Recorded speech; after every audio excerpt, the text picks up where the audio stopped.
Embahada, sa pamumuno po ng aming Ambassador Wilfredo Santos, ang aming pong community na naririto, Panginoon, at patuloy na nasusumikap na itaguyod ang kapakanan at karapatan ng mga Pilipino.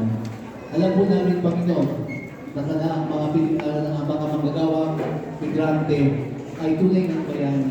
Subalit kinakailangan po kami gumawa para sa aming bayan, tumuloy sa aming pagkakaisa at pagkaisa, Panginoon, patungo sa nagaganda ng aming sambayan ng Pilipino sa anumbang bahagi at lupa kami naroon.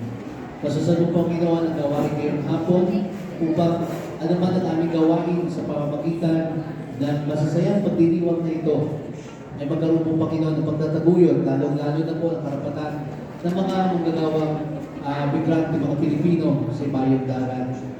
May pagpatuloy po at may pagpunyagi, Panginoon, ang kanilang kakayanan. At Panginoon, masasabi po rin ang mga bansa na kanila pong tinagbibilangan. Lord, we ask also to bless our host country as we pray today for the migrant workers traveling and working in this part of the world. Protect each and every one of us and bring us peace, Lord, especially peace in the Middle East. Grant us and embrace us all, Lord, by the power of your love. And we ask this, O Heavenly Father, in the name of Jesus Christ our Lord. Amen. Manatili po tayo natatayo para sa pambansang awit.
Pwede na po tayong umupo.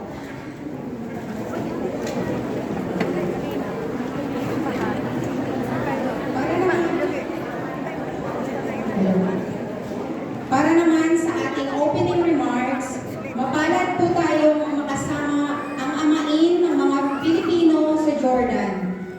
Walang iba kundi ang ating Ambassador, His Excellency Ambassador Wilfredo C. Santos.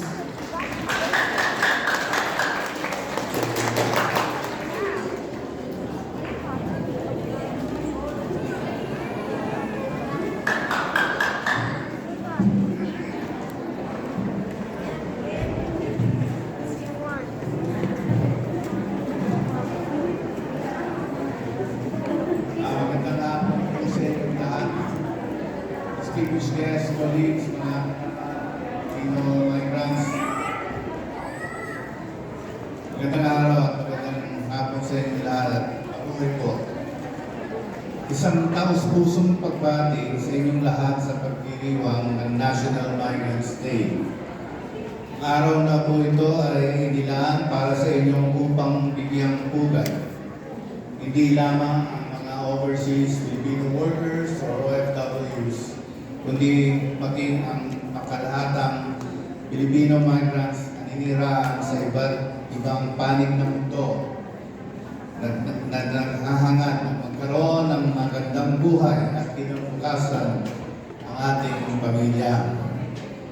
Binabati ko rin ang mga kinatawan ng Migrant Workers Office, Jordan, sa pamumuno ni OIC Ala J.B. Brinda at ang Overseas Welfare Workers Office sa pangunguna ni Welfare Officer Rosalyn Lavin sa kanilang matagumpay na pag-organize ng pagtitipong ito.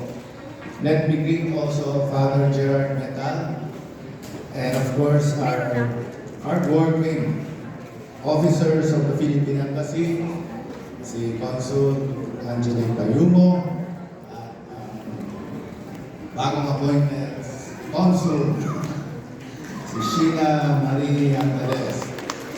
Kulang na lang ang confirmation niya. Na-delay lang kasi medyo may nangyari sa Senado.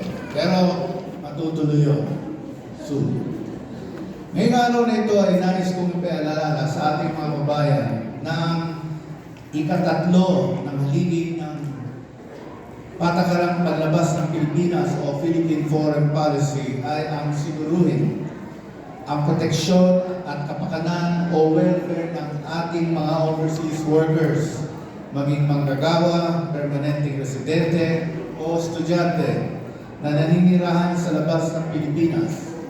Ang pamahalaan ng Pilipinas sa pamamagitan ng Philippine Embassy dito sa Jordan, katuwang ang MW Jordan at OWA ay nanatiling handa upang magbigay proteksyon at tutukan ang mga kapakanan ng mga Pilipino sa Jordan. Gayunpaman, kaakibat at pangangalagaan ito ng ating responsibilidad.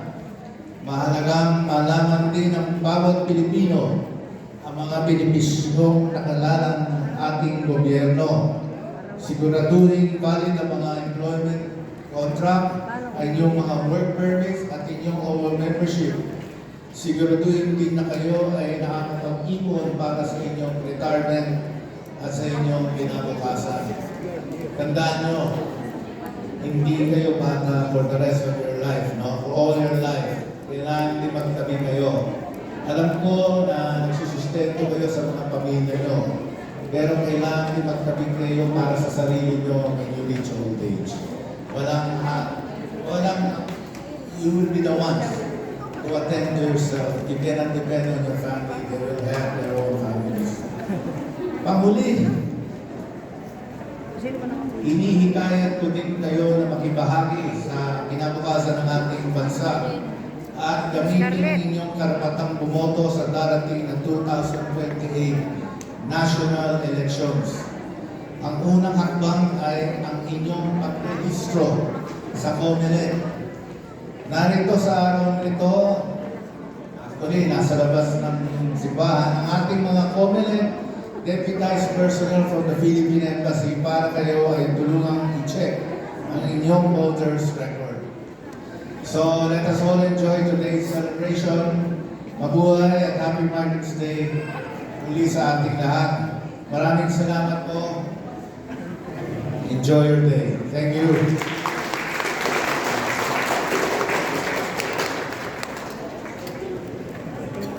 Maraming salamat po, Ambassador Santos, sa espesyal na mensahe para sa manggagawang Pilipino sa Jordan. Ngayon naman, matutunghayan natin ang magkasunod na video messages ng dalawang opisyal ng primary agencies na nakatutok sa welfare ng mga OFWs. Walang iba kundi sina Secretary Hans Leo Cagda ng Department of Migrant Workers, ang tahanan ng OFW, at si Administrator Patricia Yvonne Kaunan ng Overseas Workers Welfare Administration.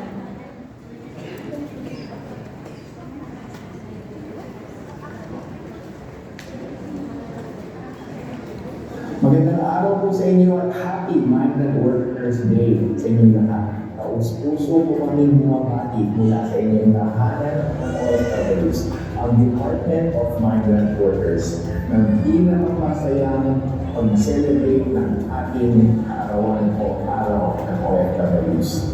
Sa espesyal na araw na ito, binibigyan natin ng pagpupugay at parangal ang ating mga overseas Filipino workers na patuloy na nagsisikap at nagsasakripisyo para sa kanilang mga pamilya at sa ating mahal na bayan ng Pilipinas sa bagong Pilipinas. Sa bawat OFW, nais namin ipaabot ang aming taus-puso pasasalamat po sa inyo. Kayo ay mukhang tanging simbolo ng sipag, tapang at malasakit ng lahing Pilipino. Hindi natin matatawagan ang inyong ambag sa ating bansa at sa kalabukasan ng inyong mga pamilya. Nananatiling matatag ang aming pangako na maging kakalapay po ninyo sa pagsusulong ng ligtas, makatarungan at makataong paggawa para sa lahat ng migranteng magagawang Pilipino. Naninindigan po kami sa DMW na ipataguyod at ipagtatanggol namin ang inyong mga karapatan, dignidad at kapakanan. Mabuhay kayo po ang ating mga mahal na OFWs at OFW families. Maligayang National Migrant Workers Day sa inyong lahat.